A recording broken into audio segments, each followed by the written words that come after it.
Let's go through the steps for test of hypothesis. Number one, we set alpha. Okay, and alpha can be 0.05, in other words, 5%, it can be 10%, it can be 1%, whatever. And this is 1 minus alpha is that percent, is that confidence interval, right? We had 95% confidence interval, we had 90% confidence interval, we had 88% confidence interval, so they are related. This is level of significance.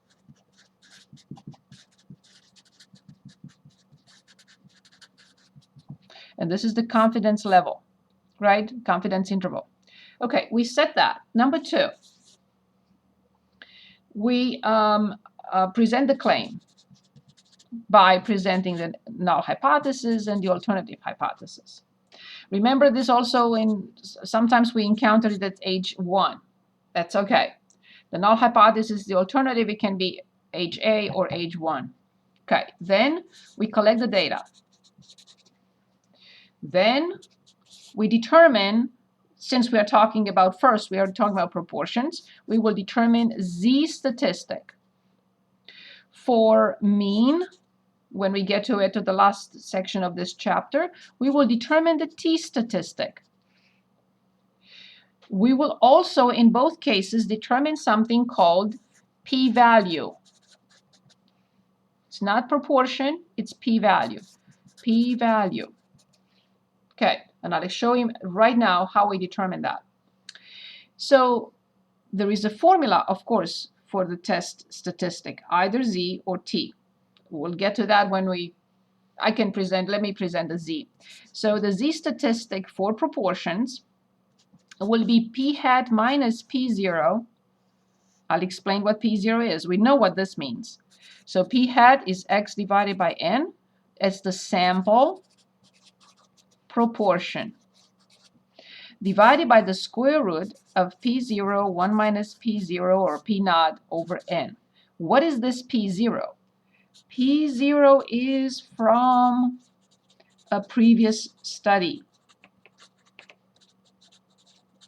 Is what the null hypothesis has. The null hypothesis always has p0 equals, I'm going to make up a number, 0.22. The alternative hypothesis, as we know, it has 3 possibilities. Either p0 is greater than 0.22, or p0 is less than this is p0. We're talking about p. I don't need the 0 here. I need it here. We're talking about the population proportion. Less than 0.22, oops. Or p does not equal 0.22. This is the p0. Coming from, so that's another indication, it's coming from the null hypothesis. Okay, so we determine this number, the test statistic, using this formula. You don't have to use it. We're going to use the calculator and StatCrunch. And then we will graph, just for the sake of the argument, just to discuss this. Since the test statistic, let's say I got this value. Let's say the test statistic is, I don't know, 1.33 as an example. Based on alpha, let's say alpha, we're talking about either to the left or right or either way, doesn't matter. So let's say alpha is this area. Since the test statistic is does not fall in this area, we cannot fail to reject the null hypothesis. And now finally, what is this magic p-value? Where the test statistic falls, this area will be the p-value.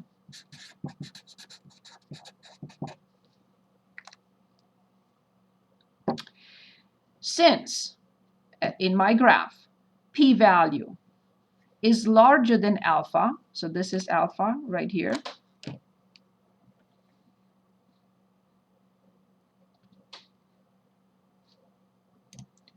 I know, I saw it. Sorry. I don't know why this happens. It never happened in the evening. It just happens at 2 o'clock with you. In my evening classes, I never had that issue. Okay, so this is alpha. Every time the p-value is greater than alpha, we fail to reject the null hypothesis. Here is another scenario. Let's suppose now I have a two-tailed test. So here's my alpha. If it's a two-tailed test, I have to divide alpha into two pieces, equal pieces. Okay. And let's say I get a z statistic that falls here, right here. This is this point, z statistic. So what happens now? So the p-value is this piece. This is the p-value. But look at half alpha. Just half of alpha is much bigger than the p-value, let alone alpha alone. So whenever the p-value is less than alpha, of course we reject the null hypothesis and say we reject the null hypothesis based on the sample, which means that whatever the proportion has increased, or in this case is not equal to what it was, because it's a two-tailed test. Okay, so this is the correlation. They are z statistic and the p-value are together. Z statistic and the p-value. Z statistic creates the p-value. So if the z falls in the non-rejection region, of course the p-value must be greater than alpha. If the z statistic falls anywhere in the rejection region, it means that the p-value is smaller than alpha. Every time p-value is smaller than alpha, we reject the null hypothesis.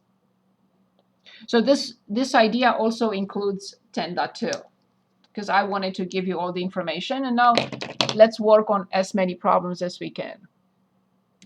So let's go back and finish up. Sasha, were you able to? Yes, I got it. Great. Thank you. Thank you. Great job. Thank you so much for reminding me. Because she called me several weeks ago and I forgot to tell you guys. Okay, so we are trying to finish up first 10.1. So you can complete it by Monday, please. And I think if I remember correctly, I think we did the first 16 or we did the first 15. I think 16 and we are on 17. Am I correct? Anyone? Yes, that was it. Thank you so much. Okay. So who would like to volunteer for this one?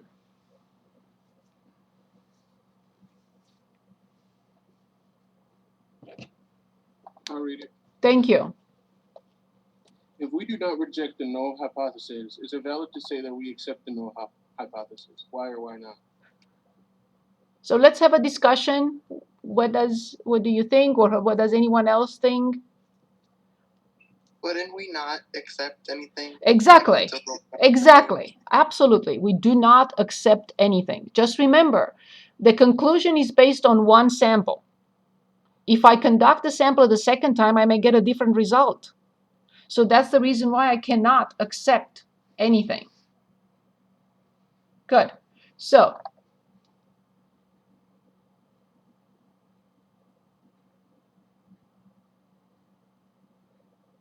which one do you think we should select from A, B, C, D?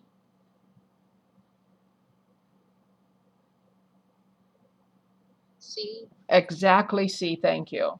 We do not have enough evidence to reject the null hypothesis. Well done. Okay, who would like to volunteer for this one, please? Anyone? I can read this one. Okay, great. Determine whether the statement is true or false. If it is false, rewrite it as a true statement. If you decide to reject the null hypothesis, then you can support the alternative hypothesis. So let's analyze before we read any of the statements, right? Let's analyze one thing. If we reject the null hypothesis, I wouldn't say, so this is, again, it's more of an English interpretation than math. So if we reject the null hypothesis, it doesn't necessarily mean that the alternative hypothesis is true. It just means that data from this sample does not support the null hypothesis. So the sample information. So this is tricky. Then you can support. I can't support anything. I'm not supporting anything, right? It's the data coming from the sample that leans that way. It doesn't. So this is. I would have never put this in writing. Then you can support the alternative hypothesis. I can't support anything. The data supports or not. Me? What do I mean? What do I mean I can support? It's not. This is not. I completely disagree with this piece. So the statement is true. The statement is false. A true statement is, if you decide to accept, I don't accept anything. Okay, the statement is false. A true statement is, if you decide to reject the null hypothesis, they can assume the alternative hypothesis is false. The statement is false. The true statement is, if you decide to reject the null hypothesis, then you can support the alternative hypothesis.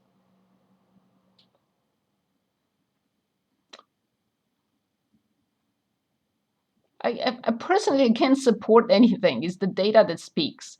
So that's already something that I disagree with. I would choose A, but it's not. I mean, it makes no sense. I personally can't support anything. It's the data that speaks, or speak, depending if you consider data singular or plural. So if you decide to accept, first of all, that's nonsense. If you decide to reject the null hypothesis, then you can assume the alternative hypothesis is false. That's incorrect. If you decide to reject the null hypothesis, you can support the alternative hypothesis. That's incorrect. So all these are incorrect, but so is A, in my opinion. Because it's just, I can't support anything. It's the data that supports, not me. So that's my opinion anyway. Okay, let's move on. Who would like to look at this one?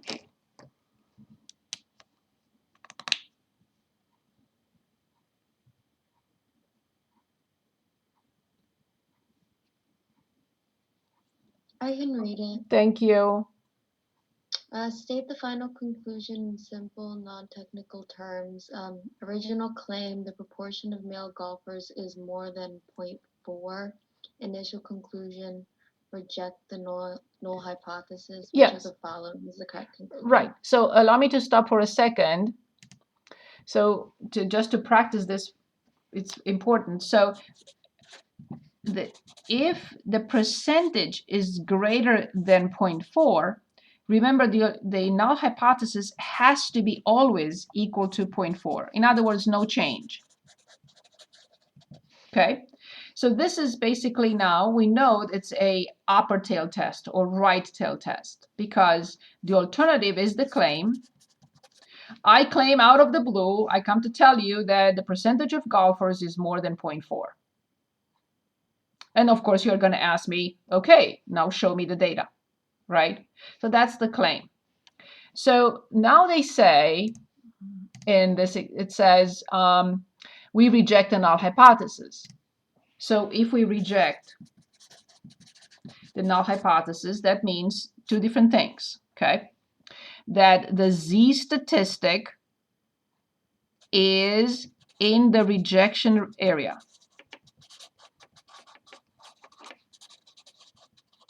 It also means that the p-value is less than alpha. They're not given, they didn't even give us alpha, but they just said reject the null hypothesis. So I just want to prepare you for the next section. Okay, so when I'm told that the claim is that percentage is greater than this. This is what I envision immediately. I have the null hypothesis, which is no change. If I'm told reject, it means that the test statistic, the z statistic, is in the rejection area, and the p-value must be lower than alpha. Whatever alpha is, we don't care. Now, so let's see which of the following is the correct conclusion. How do we state the conclusion? So now let's read it. And let me know what you think.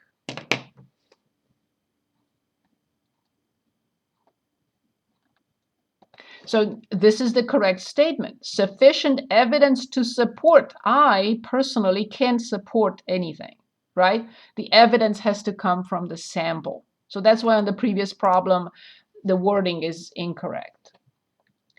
So there is sufficient evidence to support the claim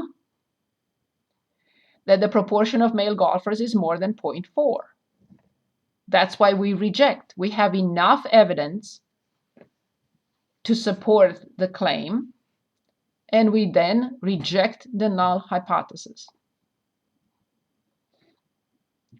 Is anyone in agreement or anyone not in agreement with this? I